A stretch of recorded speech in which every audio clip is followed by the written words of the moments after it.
Hi, everyone. How's it going? Thank you for coming to this event and for coming to the Rare Book Room. My name is Nicholas. I help direct the events here at Strand Bookstore. For a little bit of history, the Strand was founded in 1927 over on 4th Avenue's Book Row by the Bass family. Stretching from Union Square to Astor Place. In the 91 years since then, the store is still owned by the Bass family, still selling new and used books. We are the sole survivor of Book Row, so that is pretty cool. Tonight is a very special event in celebration of Lisa Carver's new book, I Love Art. Lisa Carver is a painter, author, and performer. She's performed in the band Suckdog, published the zine Rollerderby, and has written 15 books from Dancing Queen to the Pahrump Report, 3 years lost in the desert. Joining Lisa this evening to dazzle and entertain us is artist, author, stripper, and comedian Jacqueline Jacq the Stripper Frances, dancer and writer Rachel Stone, and poet, translator, teacher, and occasional singer Anna Bonječević. I can't wait to see some of these fantastic performances. So, without further ado, please join me in welcoming Lisa, Jacqueline, Rachel, Anna, and many others, as well as I Love Art, to the Strand.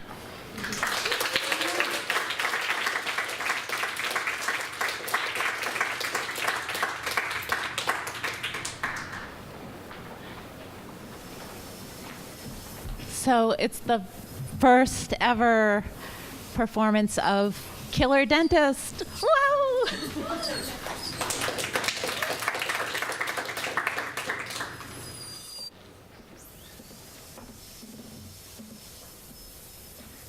You don't break up with me, I break up with you.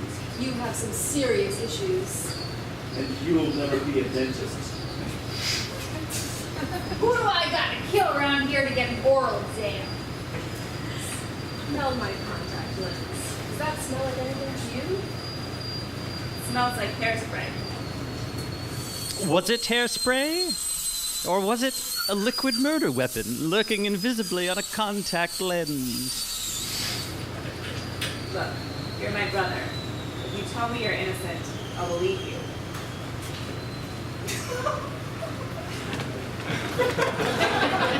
Our DAs over in Georgia are real good, and they're going to catch you with perjury. That's lying. Don't play games with me, detective. You won't win. You're not good. I smell a warrant. A lot of smelling going on in this true story on the Lifetime channel, where all the ladies are a little old and their boobs are enormous. Rob Lowe plays Bart Corbin, due for parole in 2034. You're going down, Don.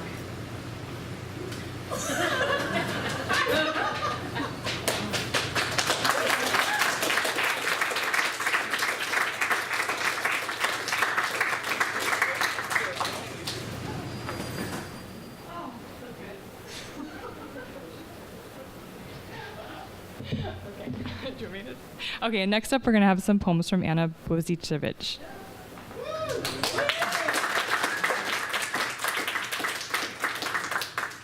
This one's taller. I'm a tall, handsome gentleman. I need a tall mic. Wait. Hi. Hi. I'm so psyched, honored, befuddled, bedazzled to be here for this. You're looking at your phone, but I still love you.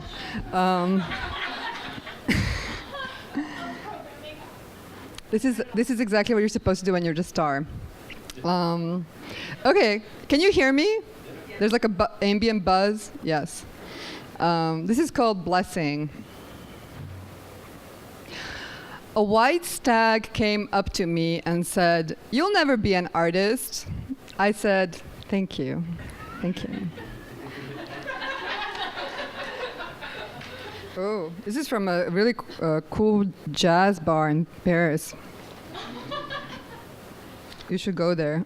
Who can read this? Who can read this here? Vous parlez? Merci. Well, that's where you should go. Okay, this is called Nope / Courtney Love. Diving in a princess dress into the mosh pit is something women do every day, so get up. I took the last bottle of bubbly and walked to the park. I dared some magic to happen, but instead I saw people's feet and kites and was reminded once more I was nuts, impossible woman. Better marry while I'm still pretty, get on the payroll or die. This is called school, like S''cool. So it's like cool, but it's also school. I'm an immigrant, so I get to make funny jokes with English, and you have to listen to it. School. I'm so heartbroken. What the fuck am I even looking for? Alone on the stoop, hungry, walked a few miles in heels because I couldn't afford the fare at 37, but it's okay. I really believe this world that I'm building is cool.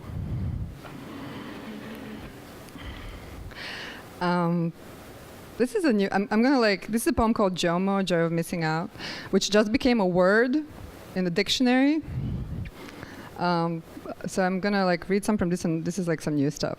This is called New Life.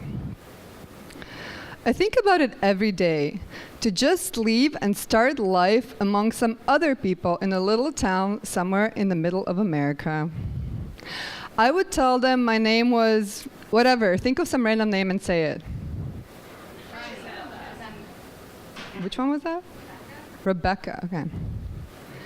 I'd work in a diner, put out the pie, coffee, and burgers at the counter, the echo of great cities where everyone I ever loved, everyone who ever hurt me, anyone I ever hurted wouldn't reach. Lost among fields and mountains and highways, I wouldn't have anything much. Unknown and safe in witness protection from crimes of the heart. Outside the merciless glare of my story that blinds me, bumps into me, always spinning, so I see the back of her head and her face all at once. The one that tells me, you failed to live me, sang off tune like a shitty orchestra, and that's why no one loves you enough to stay. Shut up, Anna, I would say. The name's Rebecca.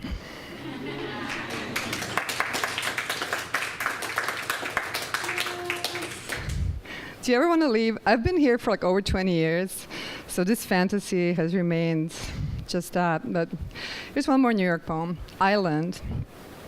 For once in my life, I got a bit of money for writing a poem about New York. I thought of all the things I might do with my money. It would pay for a trip home to the as yet undiscovered blue island of the soul. I could throw a lavish party and invite all my friends, pay all my bills. But no, instead, I got bedbugs. I looked into the sheath where the money had been. The empty place laughed. Where's your island? Lol. I smiled. I'm smiling. The room's quiet and the bugs are all in heaven. For sure this day was one for the memoirs. Tomorrow I will paint the room blue and put the bed back in. It has to look good for when the love of my life steps in through its door and our whole world changes. But there's time. Tonight I sleep in the hammock and tell my jokes to the cat. I'm drinking beer. This poem sucks because I'm so happy. They say happy poems suck because only sadness reaches a depths, but I think maybe we need to learn how to be happy more. Okay, so I wrote this for myself when I turned 40, which was a year and a half ago. This because there's articles 10 things women shouldn't wear after 30, 7 things women shouldn't think after 42. So. This is 5 things at 40. You are not crazy. It's the patriarchy. You're not a loser. It's the capitalism. You're not old. Time's not really a thing. You're not alone. I'm here. You're made of stars. That's fucking cool.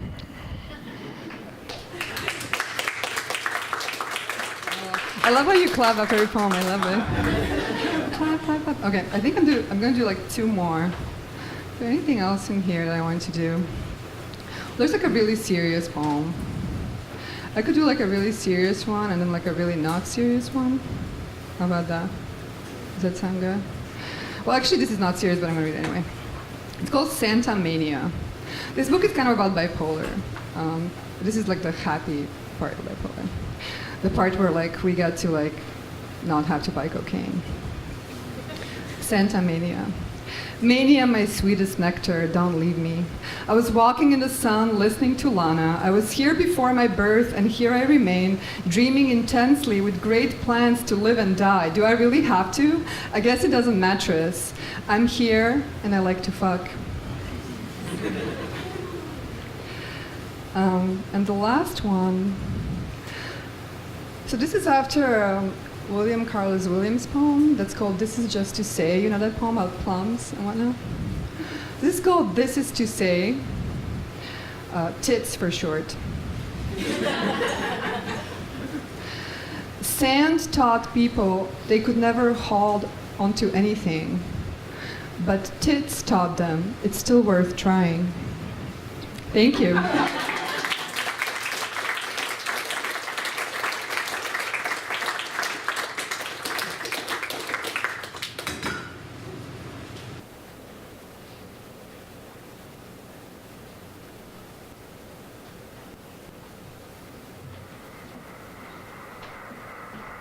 Rachel's dancing.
And now Jack's telling some jokes. Hi. That was Rachel. Where did she go? That was amazing. Thank you. I'm also a dancer. I'm a different kind of dancer. I'm a stripper. And thank you, one person. I actually grew up dancing, though. I grew up doing jazz, tap, and ballet, and I thought that was really going to influence my ability to be a stripper. And it kind of did. Like I started almost 10 years ago. When I first started, I was 23. It was legal to do what I was an adult woman, just like young and dumb. But my very first like private dance, or one of the early ones, I was like, I'm going to use my dance training. So this like, it's like two guys in the strip club, and he's like, go take her for a dance, because he just wants to go with the other hot brunette. He's like, just take her, like, just, and I'm like, okay, let's go, it'll be fun. And then you're like dragging a guy who's like, okay, I'll go, like, I'm not into this, but okay. So I'm dancing for this gentleman, and I just remember being like,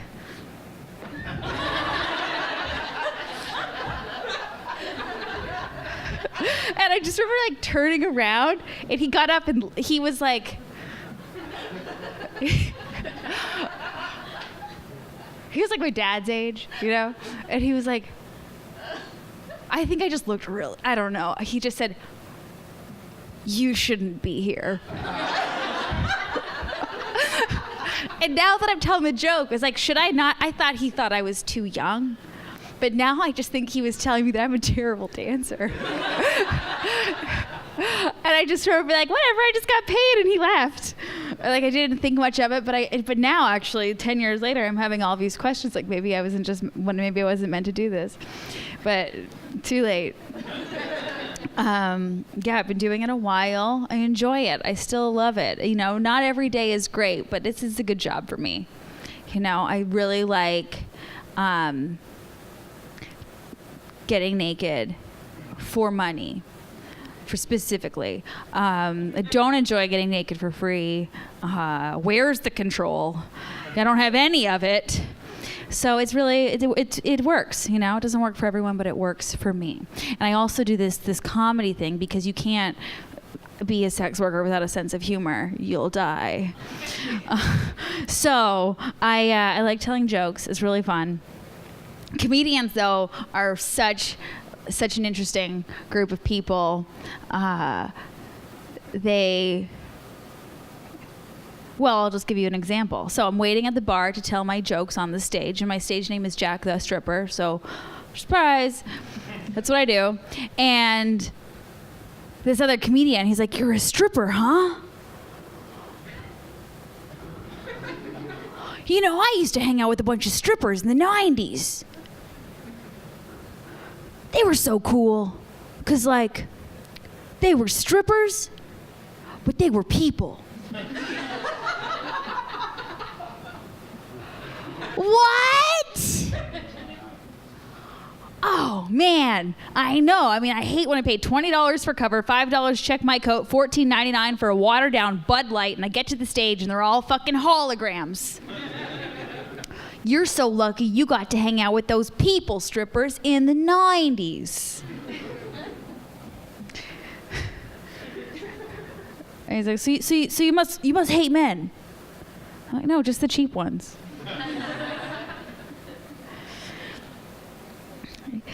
Yeah. Women ask different questions about my job, though. Women, not to be too, well, whatever. No, I am being binary, so I'm just going to roll with it. It's a dated joke, I guess. But women tend to ask, the first question women always ask when I talk about my job, every time, first question, so what do you get to wear? And I feel like women ask this question because every woman has a stripper inside of her. Okay? And she has an outfit in her closet with the tag still on it. So, for everybody in here who has that outfit with the tag still on it, I'm telling you to go home right now and smoke a joint and put on that outfit and put a red piece of fabric over your lamp, turn on some Janet Jackson or whatever, and just feel yourself and wear that outfit for you because you deserve it and you're hot and that outfit was probably expensive. And partners just take everything off too fast anyway. You're like, no, look at it. They're like, no, just get rid of it. That's my problem that I have. Yeah. So you should do that. You should do that. You know, I think it's important to just bring joy. I really like that I'm here with these incredible talents who are so joyful in their art. Because, like, what did you say about, like, poetry has to be bad to be good? Or not bad, sad to be good? And I think I grew up believing that, too. You know, but But like art can be filled with so much joy. It's important to bring levity to these dark fucking times, man. You know? Yeah. Speaking of dark times, let's just go for it. I was every strip club is different in different cities and different countries, and I travel around to lots of them because I get fired from all of them. So at my longest standing club, just because I bribed everybody enough to let me stay, there's like these crazy, very dark VIP rooms where crazy things happen, and you can't really see anything, and everybody's wasted. I guess it is kind of like the movies, but not really. So anyway, I'm in this VIP room with a not particularly friendly gentleman, but I have a support system, okay? There's like 3 hoes with me, okay? They were in there first. I get dragged into this room. It's dark. I can't see anything, but this man, Eddie, is shouting at me. He's shouting, and he's rude, and he's bossy, and I don't like him, and he's very wasted.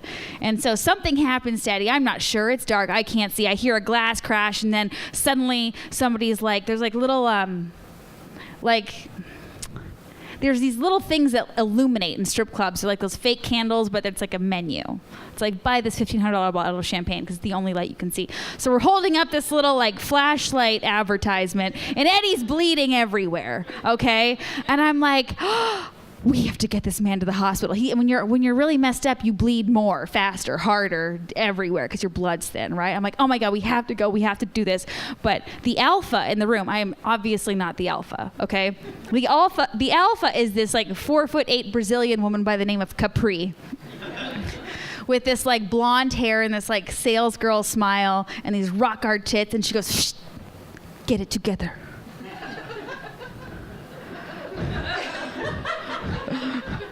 And like, do you guys know why I have to get it together?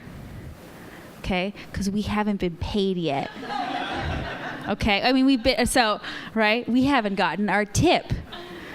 Okay, Eddie's a shitty Republican from Texas. We don't care if he lives or dies. But we have to figure this stuff out. So we're taking these like cocktail napkins and we're like wrapping him up, and he's like bleeding out, and we're all like being like the drunk stripper nurses, completely unqualified to be like wrapping his wound. And Capri just gets right up in there, and she just like sidles into him. She goes, baby, we gotta talk about the tip. And he's like, well, I already paid for this. She goes, baby, you know we don't get to keep everything you spend. And he goes, he's been there before, he knows. And I know you appreciate the work that we do. And I expect validation. I won't demand it, but I expect it.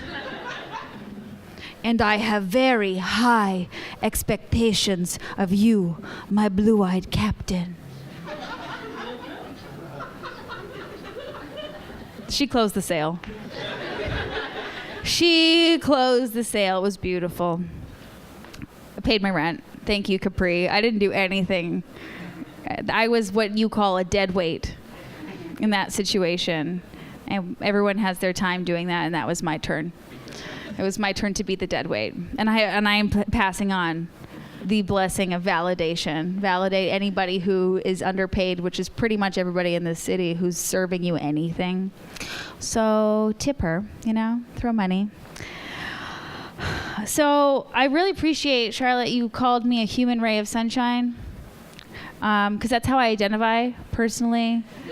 And my stage name is Summer. I have a lot of stage names, but one of them is Summer. And I can't believe people don't believe me when I tell them that. You know what I mean? They're like, you're lying. I'm like, I'm not lying. I'm selling. There's a difference. We all do that in this town. don't know. I kind of feel like asking or receiving questions. I'm feeling safe. It's very well lit in here. Does anybody have any questions? Maybe we should have written them down. Yes. What's your favorite stripper music? My favorite stripper music is Bjork. I told you I was like a dancer. Yeah, I like to like roll around and fuck the floor to Bjork. But they usually just play Nickelback. But Nickelback keeps them spending, so I'm not mad. You know, it's okay. I can dance to anything because strippers don't dance to the beat. We dance off beat. We dance to the money. Because if you dance to the beat, you're going to be so tired. Yes.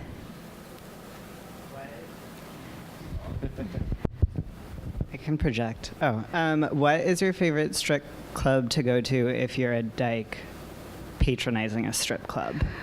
Dykes would love Pumps. I love Pumps. Probably going there later tonight. Pumps is great. In New York, I mean, I've worked in these clubs a long time. I would never tell anyone to go there unless you have so much money and like you have to spend it because it's not a particularly like showy place. What's another great strip club? Jumbo's Clown Room in LA is it's more like a bikini bar, but it's really fun. And then I got a shout out to Palomino in Las Vegas because that place is cool. But yeah, Pumps. Let's go local. Pumps is great. Throw your money at those girls. Yes. What's your favorite stage name? My favorite stage name? One that I'm trying out to like see what happens. Like one time I wanted to be Laika, which is, does anybody know who Laika is? Right? The first dog who went to space. I'm a bitch on a mission. But this was in Australia, and they all thought in like Leichhardt is a neighborhood, so they thought I was saying Leichhardt, and like nobody got it. They didn't get it. And then one time I tried Sharon. I was like Sharon Stone, and they all just called me Shazza. And I was like, I'm not a Shazza. I was just like, that's a great name, but it doesn't suit me. So any new ones? Like Summer is great, but like I'm over it for sure. Thank you. Yeah. One more question, and then we'll, or not. Well, thank you so much. Pleasure to be here.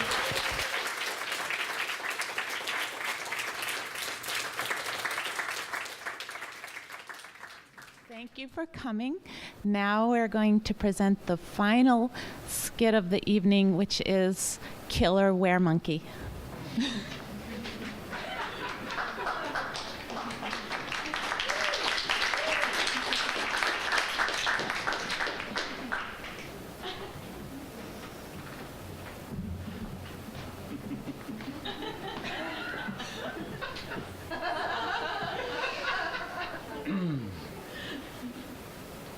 Skippy was a cute little pet monkey by day, smuggled from China to America.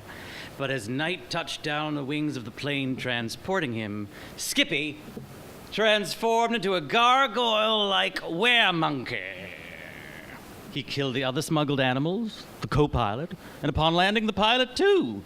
Tore them apart like the devil himself. Suddenly had a taste for pork and pooch.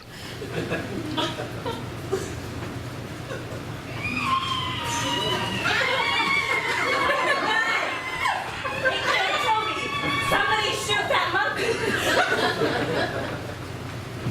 American fools and their guns. When a weremonkey is shot, except for by a monk's blessed weapons, they duplicate. Ancient demons require ancient weapons. Every time you shoot at Skippy, you are creating a nation of weremonkeys. We unwrap the gift that keeps on destroying. Skippy called for pizza delivery. But it's not pizza Skippy's hungry for. The creatures are propagating. They ate the pizza kid, swarmed him, attacked him, and ate him. The pizza's still warm. Dad, cute little Skippy. He grew wings, and Dad, he killed old man Sykes and ate him. Dad, why didn't he kill me? Because he likes you, Sarah. That's how we're going to do him in. Exploit his one vulnerability, his gentle, monstrous love of a girl. You like King Kong, Frankenstein's monster, and M, the murderer, before him?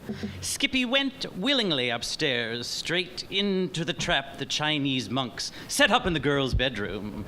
He chose to die inside the dream of a lost love, once found, forever lost. I love you,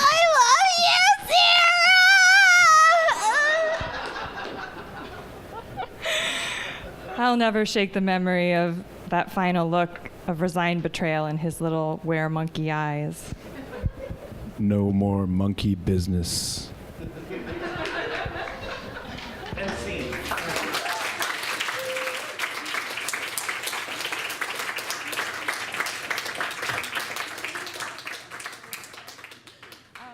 Thank you very much for coming to our really nascent performance, and I appreciate it very much.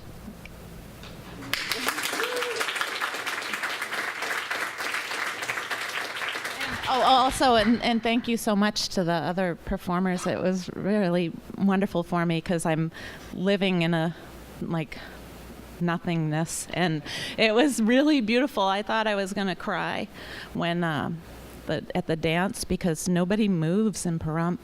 Literally, they don't move. You don't see anybody on the street or anything, and then to see, especially that, where are you? Oh, there you are. Yeah, that, oh my God. And, to laugh with people is something that also doesn't happen in my life anymore. So I had to come to New York, and thank you so much. And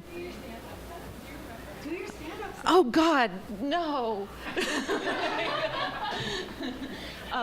No, but if you come to, I think it's 182 Avenue C, is it tomorrow? Tomorrow at 7 o'clock, there'll be videos of that, and then a bunch of stuff like Beth B. and people naked, and I don't know, on film, and we should have you come do more poems. Thanks, guys.